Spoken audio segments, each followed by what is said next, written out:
Good morning, everyone, and welcome to a new session of the Dig Deeper webinars. Today, I'm really happy to be welcoming Anna Kaksonen from CSIRO.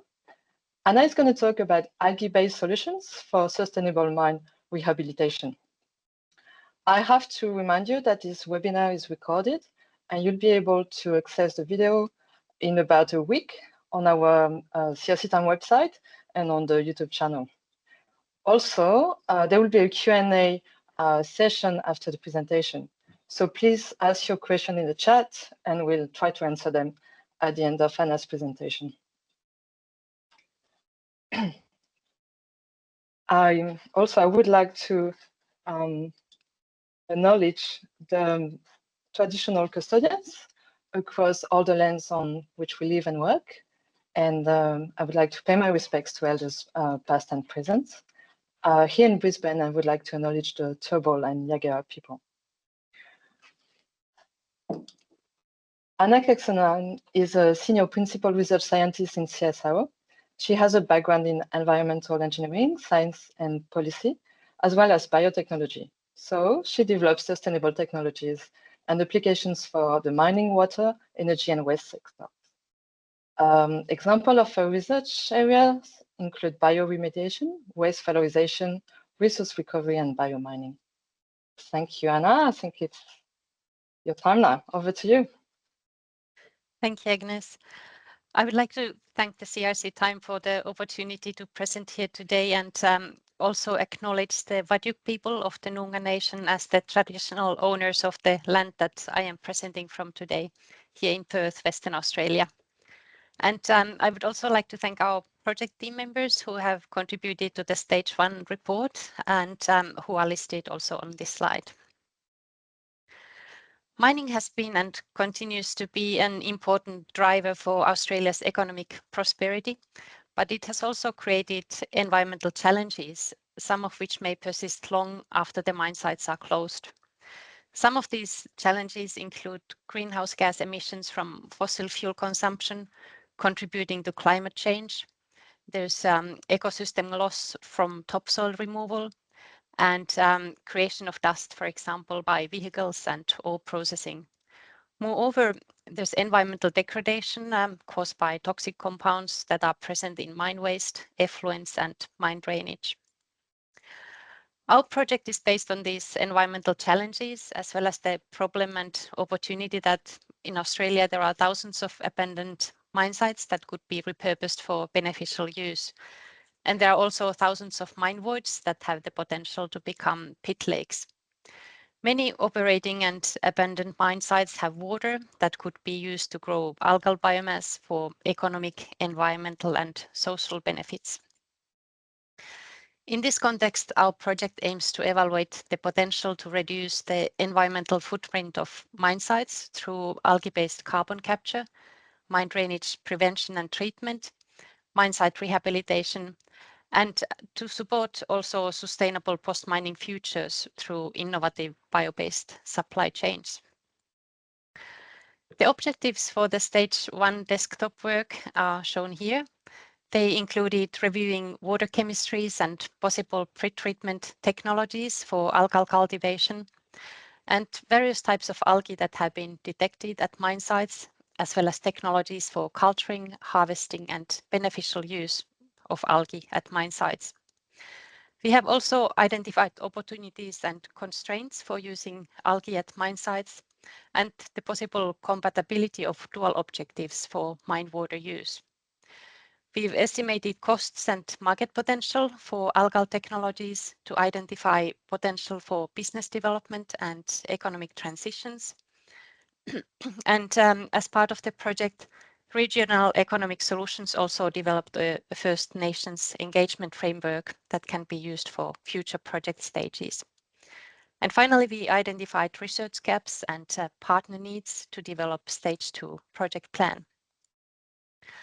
After the completed Stage 1 project, we hope to move to a Stage 2, which would include lab-scale studies. And if these show promise, the Stage 2 could be followed by demonstration scale test work in a possible Stage 3 of the project. I'll now move on to some of the findings from the Stage 1 work. So firstly, mine water chemistries can vary widely depending on mineralogy of the ore being mined. And some examples of metal concentrations in acidic, neutral, alkaline, and saline mine drainage as a function of pH are shown on this slide. The acidic mine water often has higher concentrations of metals than neutral and alkaline waters due to the effect of pH on metal solubility. And this slide shows examples of the ranges of sulfate concentrations in acidic, neutral, alkaline, and saline mine drainage as a function of pH. And here again, the acidic waters often have higher sulfate concentrations than the neutral and alkaline waters. Based on their size, algae can be classified into micro and macroalgae, and the macroalgae can also be called seaweeds. And in various studies, microalgae have been detected in mine water across the world, as shown on this map. The number of published studies reporting algae detections at Australian mine sites is still rather limited, although some mining companies monitor the presence of algae at their sites. And this slide shows various microalgal genera that have been detected in mine water in various countries. And the size of the circles in this graph indicates the number of detections across multiple reports. And the pH range shown indicates the minimum and maximum pH readings taken from the water sources where the algae were detected. And this shows that mine water can support the growth of many types of microalgae, even in relatively acidic mine water. This slide shows some examples of macroalgal taxa that have been used for bioremediation or bioindicator studies at or near mine sites. The ability of the macroalgae to accumulate various metals have been utilized for treating water, as well as indicator for the impact of the mine water in nearby water bodies. A number of factors can influence the selection of algal species and systems for mine site applications. And here's a framework of 7 steps proposed for the algae selection process. The first step is to review the mine site characteristics such as water quality and climate conditions, and the aim for the algal process. And based on these, algae can be selected that are adapted to mine site conditions, have a high growth rate, and are suitable for the intended applications. Depending on the mine water characteristics, possible pretreatment or amendment requirements can be determined, for example, to remove contaminants or to provide nutrients for algae. The fourth step includes selecting cultivation systems for algal stock cultures and scale-up. And the fifth step is the selection of algal harvesting and processing systems. Further steps include the verification of the end products for their yield, quality, and suitability for various applications, and the optimization of the processes. The growth rate of algae affects the time required for scaling up the cultures, as well as the required size for the cultivation systems. The rate at which algae can double their biomass can vary from hours to days, depending on the species as well as environmental conditions. And this graph shows an example of the theoretical time to scale up a culture that has a 5-day doubling time. Based on the graph, it would take about 140 days to scale up a culture from 10 milliliters to 1,000 cubic meters, assuming that the growth rate remains the same in various sizes of culture systems. For small-scale microalgal cultures, they can be maintained in semi-solid or liquid growth media in various sizes of flasks, as shown in these figures. And then when moving to medium-scale, microalgae can be cultivated, for example, in various photobioreactors. Some of these are shown here and include, for example, vertical spiral biocoils, inclined tubular columns, as well as vertical flat plate reactors. And then in large scale, algae are typically grown in different types of cultivation systems based on the product type and value. For example, open raceway ponds and tubular flat panel closed photobioreactors could be considered for mining contexts. And these could be located on land near pit lakes so that some of the water from the pit could be directed to the algal cultivation systems, while the pits would still be also available for alternative water uses. Alternatively, floating photobioreactors could be used on the pit surface. And yet another option is to use so-called algal turf scrubbers, in which the algae are grown as a biofilm on a solid surface while treating the water. This table shows a comparison of large-scale microalgal cultivation systems, and some of the critical factors that influence the selection of algal cultivation system include, for example, the required land area, the possibility to exclude algal predators or debris, and potential to regulate temperature or feed carbon dioxide. The rate of evaporation and requirements for mixing energy or additional light can also be considered, as well as the volume throughput, achievable microalgal cell densities, contamination risk, and capital costs. Here are some examples of microalgae production costs using various cultivation systems. The costs vary from a couple of dollars to over $100 per kilo of biomass, depending on the type of cultivation system and whether the end product of algae is dry or wet biomass. Macroalgae cultivation systems can either utilize free-floating algae or biomass that is adhered to the bottom of the water body or a solid substratum. And this slide shows examples of vertical and horizontal rope systems and long-line single raft systems and grid raft block systems. The subsequent steps after algal cultivation vary depending on the application of the algal biomass. Possible steps may include harvesting and dewatering, and for some applications, the biomass may also be dried, cell-sliced, and specific products extracted.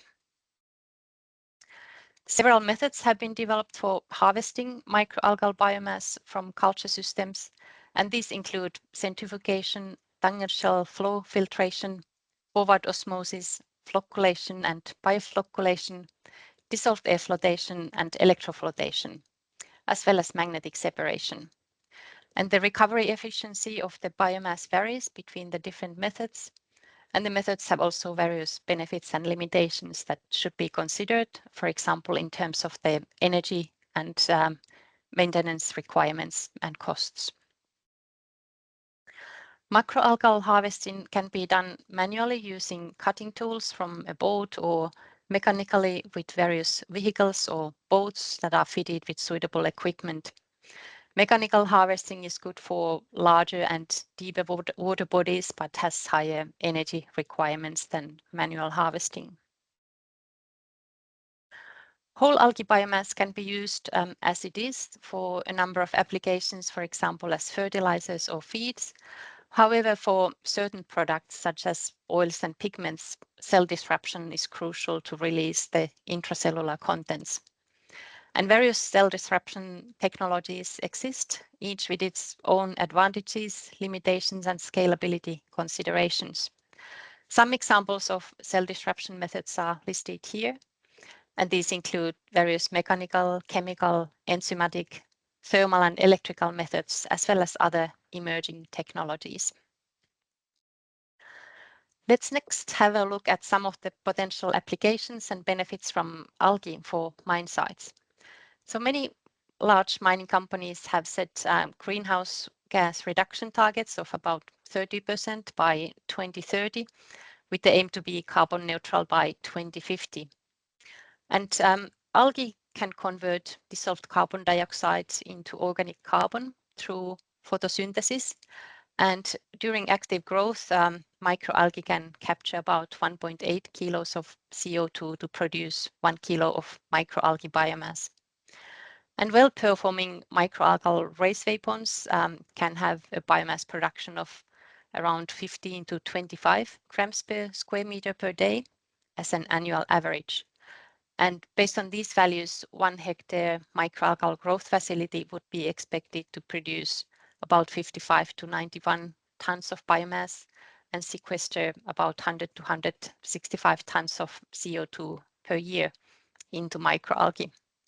For comparison, the CO2 fixation potential of terrestrial plants is 10 to 50 times lower. And in terms of economic terms, so Australian carbon credit units or ACCU value has been in the range of 34 to 75 Australian dollars per ton of CO2 equivalent. Algal biomass can also indirectly facilitate carbon capture by plants when the algal biomass is harvested and used to produce biofertilizer, biostimulants, and or biochar for mine site rehabilitation, as the application of these onto soil can accelerate plant biomass production and soil carbon sequestration. Thus, the algae production may offer some valuable greenhouse gas offsets, helping mining companies to achieve their net zero carbon emission targets. Carbon addition to mine tailings has also been shown to enhance long-term rehabilitation success of mine sites. And algal biomass can act as a biostimulant with multiple benefits for mine site rehabilitation. For example, the biomass has biologically active metabolites that can scavenge reactive oxygen species, and algal biomass can increase nutrient and water availability in the rhizosphere and improve seed germination. Additionally, algae can increase the tolerance of plants to heavy metals and drought, as well as salinity, and protect plants from disease and hence enhance plant viability. In fact, some algae-based biostimulants have already been commercialized and are available in the market. And this slide shows two examples of these. The MicroStart organic liquid kelp is produced from Australian bull kelp, and Ocean Magic is produced from Atlantic sea kelp. Seaweed concentrate is used quite widely in many propagation nurseries in Australia. This slide shows market sizes and values for various bio-based soil amendments, not only those based on algae. And the market sizes for biofertilizers and biostimulants are several billions, and that of biochar several millions. And the value of the products range from a few to tens of dollars per kilo. Algae can be also used to treat mine water, either directly or indirectly. And the treatment mechanisms include, for example, photosynthetic alkalinity generation, which increases pH and enhances metal precipitation. The algae can also take up ammonium and nitrate, which may originate, for example, from the use of explosives at mine sites. And algae can also take up and sequester metals and salts. Additionally, the algal biomass and extracellular products can be used as a substrate for biological removal of sulfate and other oxyanions, as well as metals. This slide shows an example of mine water treatment flow sheet that incorporated high-rate algal ponds.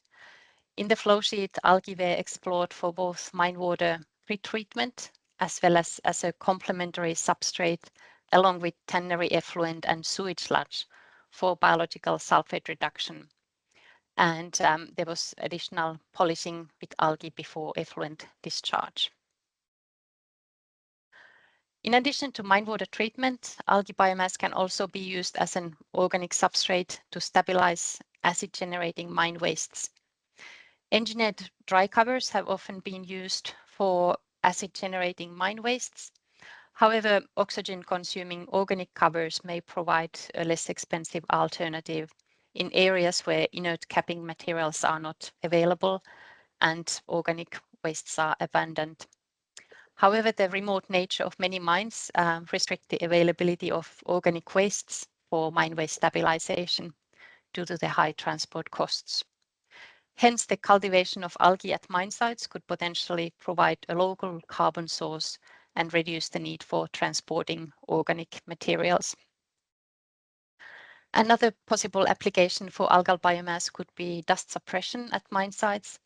The market size for dust suppressants was over 11 billion in 2022, with compound annual growth rate of 5.5%. And dust suppressants have already been produced from plant-based glycerines, and this slide shows one commercial dust suppression product which is reported to contain glycerine derived from plants. Glycerine could similarly be produced from algal biomass. And this slide shows how the glycerin is formed as a byproduct in producing biodiesel from algal triglycerides. In the transesterification reaction, the triglycerides react with methanol to produce fatty acid methyl esters, which is the biodiesel, and glycerin. So thus the same algal biomass could be used for producing both dust suppressants as well as biofuels. And in addition to biodiesel, algal biomass can also be used for producing a large variety of other biofuels. And this slide shows various biochemical, bioelectrochemical, chemical and thermochemical routes that could take microalgal biomass as a feedstock to produce biofuels. The biochemical processes include fermentation of bioethanol, anaerobic digestion to methane, and biological hydrogen production. And bioelectrochemical pathway uses microbial fuel cells to generate bioelectricity. Biodiesel is produced through the chemical transesterification reaction, and thermochemical processes include pyrolysis, gasification, liquefaction, and combustion to produce syngas, biogas, charcoal, bio-oil, or bioelectricity. The biofuel market size has been estimated to be over 13 billion in 2023, with a compound annual growth rate of over 10%. While the use of algae for producing biofuels may not lock carbon for a very long time, algae-based bioplastics may offer a longer-term storage for the captured carbon. A number of pathways can be used to produce bioplastics from algal feedstocks. For example, some algae produce polyhydroxyalkanoids or PHAs that can be extracted from the cells and used to produce PHA-based plastics. Alternatively, the whole biomass can be used as bioplastic feedstock, or the third option is to hydrolyze the algal biomass and use it as a substrate for bacteria that produce PHA or lactic acid, which can be used for producing PHA or polylactic acid-based bioplastics. Yulu is an Australian startup company that is developing algae-based bioplastics, and they utilize farmed and harvested seaweed to capture CO2 and replace fossil fuels for bioplastics production. The seaweed is hydrolyzed, and the released organics are utilized by microbes to produce PHAs. And the PHAs are then melted into pellets that can be extruded into various forms such as films, coatings, and fibers to produce, for example, packaging, furniture, car parts, and clothing. Algal biomass can also serve as a feedstock for various other biopolymers that can be used for a wide range of applications. Some examples of algae-based biopolymers and their applications are shown here. And the applications range from food and animal feed to pharmaceutical, nutraceutical, cosmetic and medical industries, as well as paper, paints, and plastics. And this slide shows examples of market sizes and values for some biopolymers and nanomaterials. And the market sizes range from hundreds of millions to over $1 billion, and values are several thousand per ton. Algal biomass can also be used for producing pigments, and this table shows various commercially applied pigments that occur across most common microalgal groups. The pigments include various phycobiliproteins, chlorophylls, and carotenoids. And some of these occur in all types of microalgal groups, whereas some other types are in specific groups of algae. This slide shows examples of the market sizes and values for some algal pigments, and the market sizes range from hundreds of millions to several billions, and the value of pigments from tens to thousands of dollars per kilo, depending on the type of pigment, its purity and source. Algal pigments can be used for various applications, and this slide shows some examples. For example, fluorescent probes, molecular assays, textiles and cosmetics. And depending on the purity of the extracted pigments, they may also be suitable for coloring aquaculture feeds, foods, nutraceuticals or pharmaceuticals. If the algal biomass generated at mine sites does not contain harmful contaminants, the biomass could also be used for producing animal feeds. A number of commercial fish feed products already use algae as a key ingredient, and some examples of these are shown here. The market size of microalgae-based animal feeds has been estimated to be several billions for livestock feed, hundreds of millions for aquaculture feeds, and a few millions for pet food. One promising application of macroalgal or seaweed biomass is its use as a feed supplement to decrease methane emissions from cattle. The Australian red seaweed Asparagopsis decreases methane emissions in cattle and sheep when it is provided as a dietary supplement of less than 1% of dry diet. And the metabolites in the seaweed disrupt the enzymes responsible for methane production in the rumen of cattle and sheep. And the idea of cultivating the Australian red seaweed Asparagopsis using mined water is already being explored by Seastock in partnership with Regis Resources, an Australian gold producer. And they are assessing the viability of repurposing underutilized mining infrastructure to establish a large-scale land-based Asparagopsis production facility. The Seastock has already tested the viability of cultivating Asparagopsis using Regis Resources mined water at its Fremantle pilot facility. And Seastock has IP for dual extraction technology that enables producing the methane-reducing feed additives as well as natural pigments. And the multiple revenue streams can help to lower the production costs. Various flowsheet options can be used for integrating the algal cultivation to mine water treatment. If the mine water is suitable for growing algae directly in the mine water, the algal cultivation systems can be upstream in the flowsheet, followed by unit processes for algal harvesting, bioproduct extraction, and possible further mine water treatment. An alternative flowsheet is shown in the second diagram here. In this case, the mine water is pre-treated, for example, with other bioprocesses that utilize residual algal biomass to remove sulfate and other oxyanions, metals and metalloids. And the purified water is then used to cultivate algae for extracting the bioproducts. And the residual biomass from the extraction can then be returned to the mine water treatment.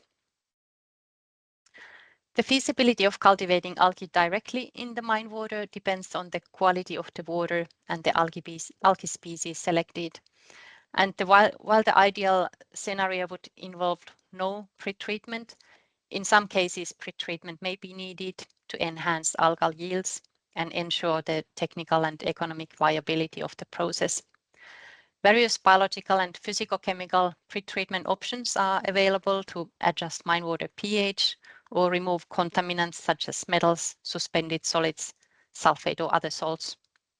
Moreover, the mine water can be supplemented with fertilizers or nutrient-rich waste streams to support the algal growth. Depending on the location of the mine site and possible adjacent industries, there may be also opportunities for industrial ecology or symbiosis, where waste products from one industry become resources for another. For example, nutrient-rich water from aquaculture, farms, abattoirs, or other sources could be used to support algal growth in mine water, and the algal biomass in turn could be used as animal feed. Moreover, for example, CO2-rich exhaust gases from nearby industries could be supplied to algal cultivation systems to increase algal growth. When thinking of the potential application of algae at mine sites, it is important to consider various regulatory requirements to ensure that algae cultivation and use complies with environmental, safety and operational standards. This slide shows some anticipated regulatory requirements which would be applicable in the mining context. And these include indigenous land use agreements and mining lease commercial conditions, and environmental permits and compliance, for example, in relation to water use licenses, waste management and rehabilitation requirements. Health and safety standards also need to be considered for occupational, process and product safety. And biodiversity and ecosystem protection requirements are important in terms of algal species selection and ecosystem monitoring. The implementation of algae within a mining context will include various phases, and this slide shows a proposed flowchart detailing 8 anticipated phases needed for full project realization. The process starts with defining site-specific objectives and commercial drivers. This is followed by preliminary and feasibility assessments, testing and validation. The due diligence will help to determine opportunities as well as risks. And the final steps include business case, pre-implementation activities such as financing and licensing before realization. When developing and implementing algae technologies in mining contexts, several risks need to be considered. And this slide shows an overview of the anticipated risks associated with implementing algal technologies, as well as the risks of inaction. The risks of implementing algae-based solutions include the technical challenges related to scaling up algae cultivation and processing, and these may be compounded by the investment required for infrastructure, research and development, and potential uncertainty regarding regulatory approvals and market acceptance. On the other hand, the risks of inaction can be notable and include continued environmental degradation, water and soil contamination, CO2 emissions, and loss of biodiversity. Additionally, failing to act could have notable associated financial risks as well as negative socioeconomic impacts on First Nations and other local communities. Ultimately, while implementing algae-based solutions carries risks, the inaction poses significant environmental, financial, legal, and social risks, supporting the case for pursuing innovative algae technologies in mining contexts. In conclusion, algae-based biotechnologies can be used for a wide range of applications at mine sites. And micro and macroalgae can be used, for example, for the CO2 capture to mitigate greenhouse gas emissions and treat mine water either directly or indirectly. And the algae biomass can also be used for mine waste stabilization, mine site rehabilitation, and dust suppression. Some types of algae can also be used for algae-based products such as biopolymers, biofuels, pigments, or animal feed. And the algal technologies can offer various economic, environmental, and social benefits to mine sites. So they can potentially offer cost savings for mine site rehabilitation and generate additional revenue streams through the production of various algae-based bioproducts and carbon credits from CO2 sequestration. Environmental benefits include reducing the overall carbon footprint of mining operations, thus mitigating climate change, and pollution reduction through algae-based mine water treatment and mine waste stabilization. And by improving the soil and water quality, algae-based rehabilitation can also support the re-establishment of native vegetation and wildlife, enhancing biodiversity at and around mine sites.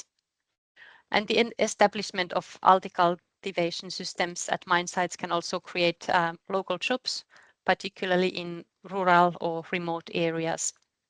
And algae projects can also facilitate community engagement, skill development, and economic empowerment.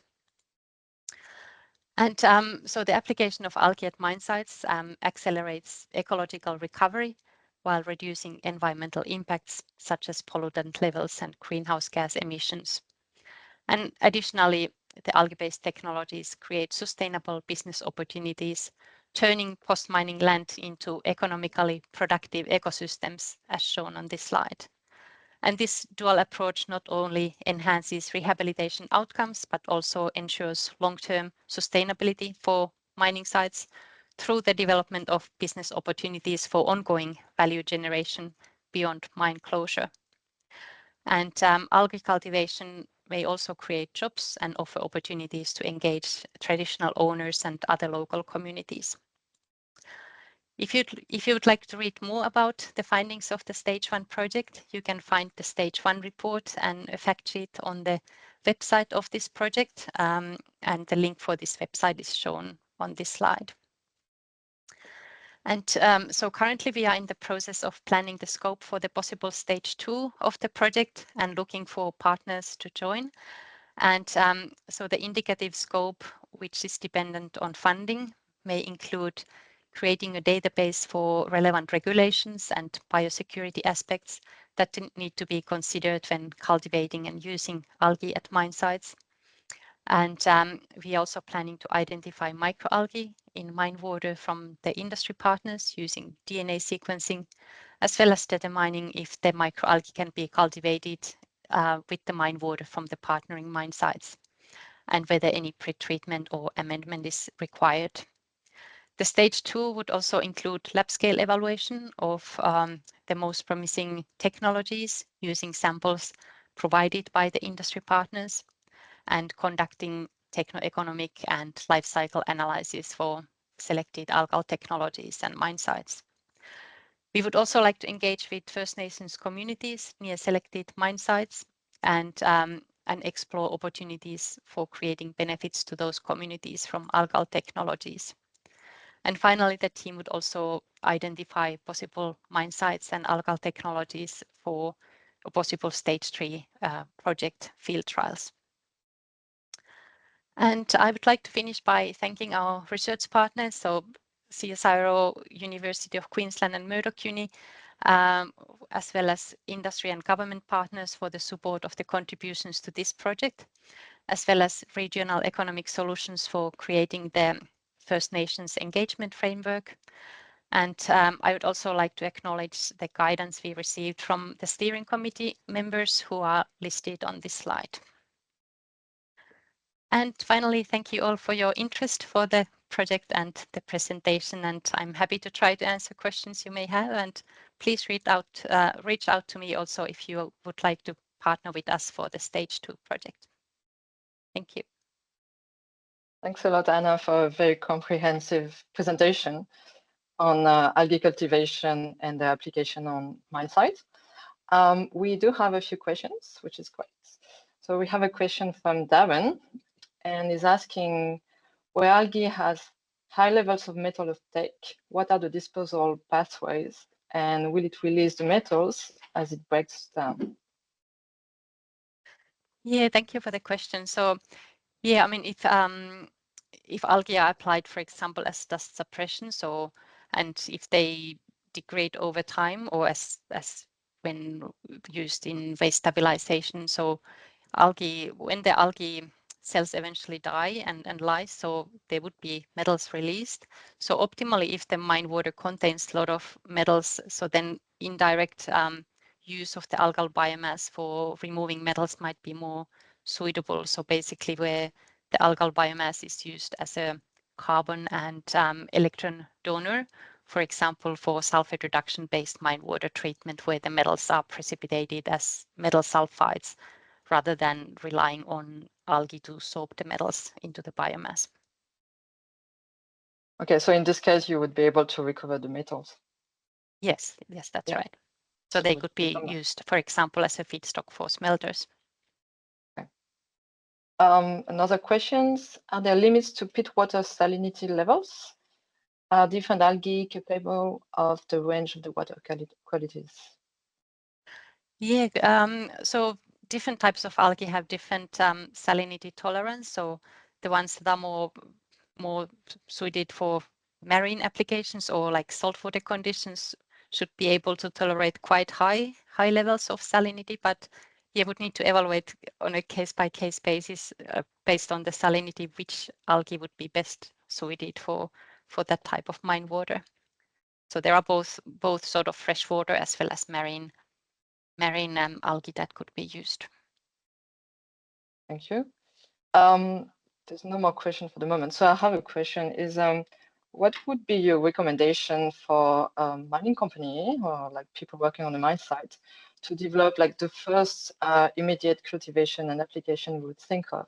That would be like easy to develop, maybe cheaper, or like just, the first one to get started with algae and see if you like it and if it's successful? Yeah, I guess some of the possible initial applications could be use the algae for the mine water treatment, either the direct or indirect use, and then also using the biomass, for example, for enhancing mine site rehabilitation. So creating topsoil for which there's sort of scarcity, I think, in Australia, to then enhance plant growth and revegetation of the mine sites. Very useful applications, I can say. How long would it take to develop? Like, would it be like, I guess it's the topic of your second stage of the project, but how long would it take, like, to test in the lab, or could they have their own labs, or would they have to work with you? Yeah, I mean, so we are proposing a 3-year project for the stage 2 to evaluate in lab scale, firstly, what algae are at the mine sites already and how well they could be then cultivated in the mine water if they are provided with suitable conditions or amendments, and then testing them in like for some of the selected applications, such as the mine water treatment or topsoil creation, for example. And then we think that after the 3 years lab scale test work, then could move on to possible pilot scale trials, possibly at some mine sites. All right, so you recommend like the 3-year is really needed to try and test. That's our recommendation. Yeah. Thank you. There's another question from Troy. With time, as pit lakes rebound with inflow groundwaters, the water quality can change a lot over the first 5 to 10 years, like post-mining. Is there a sweet spot for salinity and sulfate ranges? Would you know about that? You wouldn't want to start, then not keep going because the pit lake chemistry has changed. Let's say after the 10 years, during the 10 to 20 years. I guess that's a risk.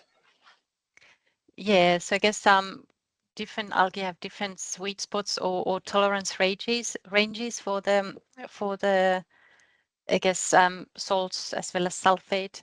To some extent, that may be mitigated, like if with engineering approaches on how the bioprocesses are operated. For example, the loading rates, like if using reactors where the influent flow can be controlled, and then, for example, as sulfate is removed in sulfate reducing processes, then the effluence or the reactor concentrations may be lower. So within certain range, some of the, I guess, changes that happen over time can be mitigated, but it's good to have algae that are tolerant to high concentrations if it is known that the mine water would have potentially high salt. And yeah. Otherwise, you would have to really monitor and make a plan, a long-term plan. Yeah. Yeah, that's right. All right, more questions. Another one from Darren. Is there a role for passive CO2 absorption where the algae is left to sit and grow over time? So Passive CO2. Yeah, so where pit lakes will remain and algae will just grow seasonally. Can you just cultivate and let them do their things? Yeah, I mean, it might not be so good to grow the algae directly in the pit lake, the pit lakes are often quite deep, so could be several meters deep, whereas algae cultivation systems are often maybe up to 30 centimeters because the light penetration will decrease with the shading effect of the algal biomass. So optimally, the algae could be grown in a separate system where part of the pit water could be directed for algal cultivation. And that way the pits could be still used also for alternative water uses alongside the algal cultivation. But yeah, I can't comment on the passive CO2 absorption. Sorry, I haven't looked into that. Thank you. A question from Brendan. This might be a silly question, but maybe not. Is there any algae that can eliminate cyanobacteria, the blue-green algae? And what makes that algae safe and the blue-green algae unsafe? Two questions there. Yeah, thank you.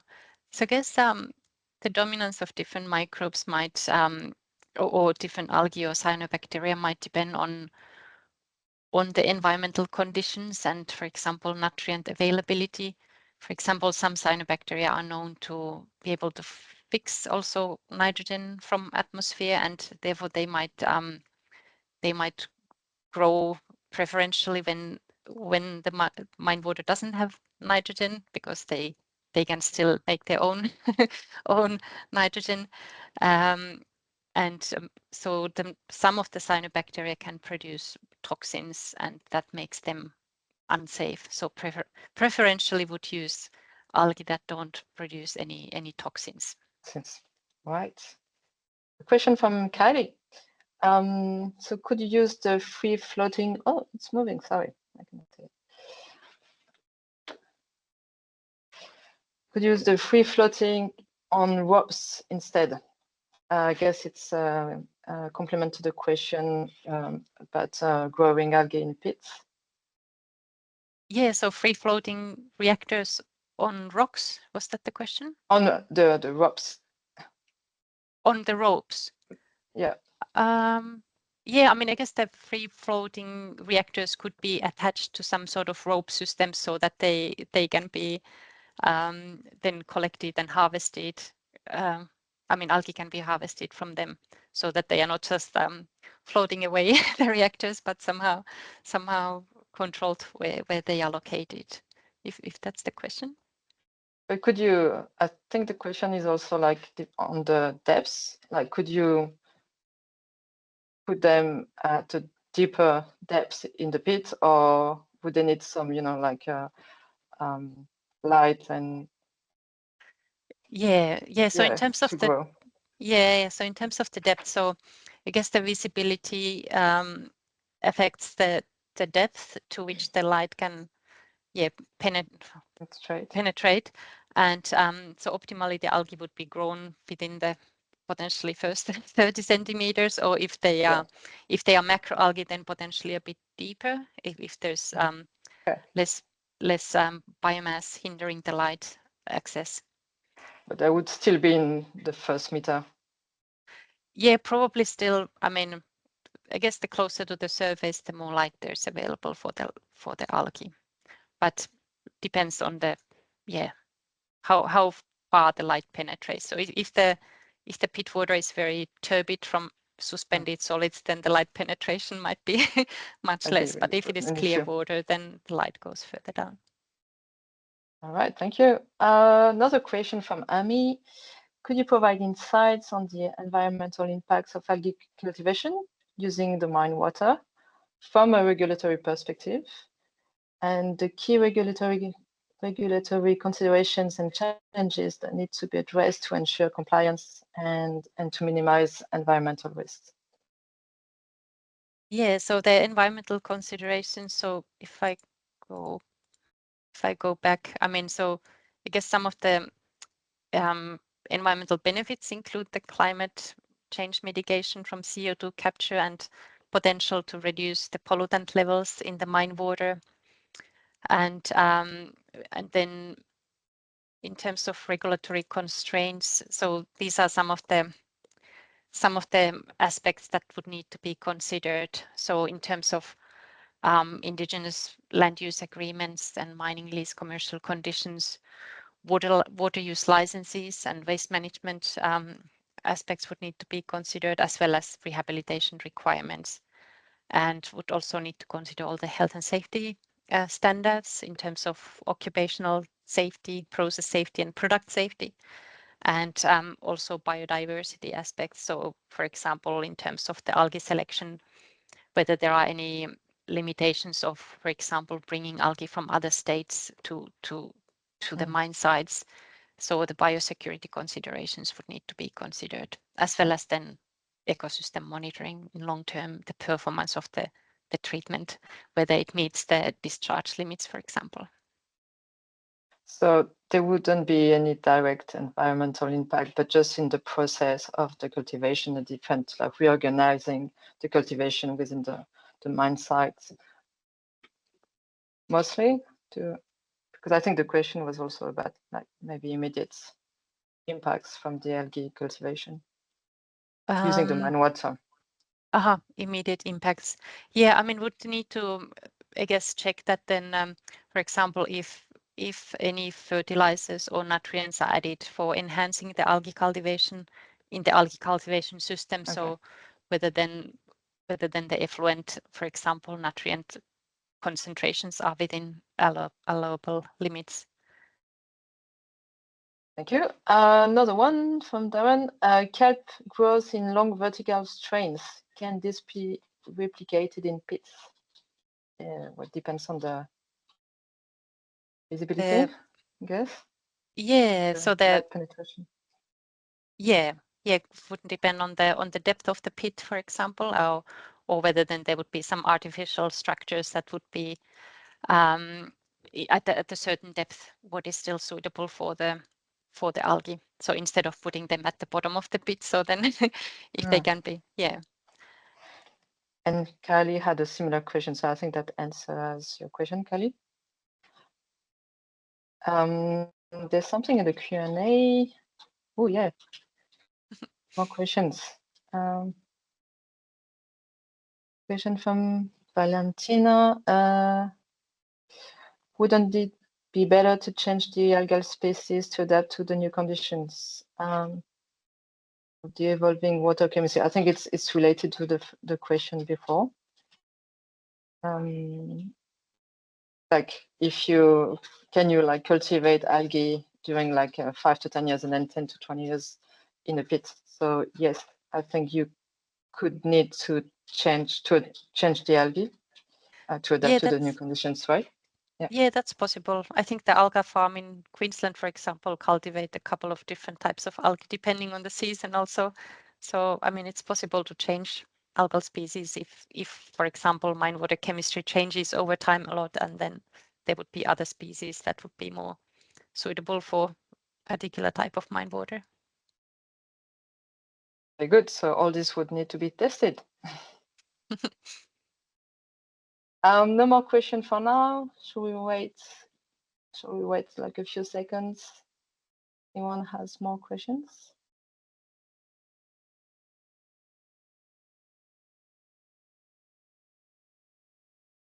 Well, I think we can wrap up here. And if you have any more questions for Anna, don't hesitate in contacting her. She's given an email contact, and you can also like email us at CRC Time. Thank you very much all for great attendance to this very interesting topic. And we'll see you soon for the next Dig Deeper webinar. Thank you. Thank you.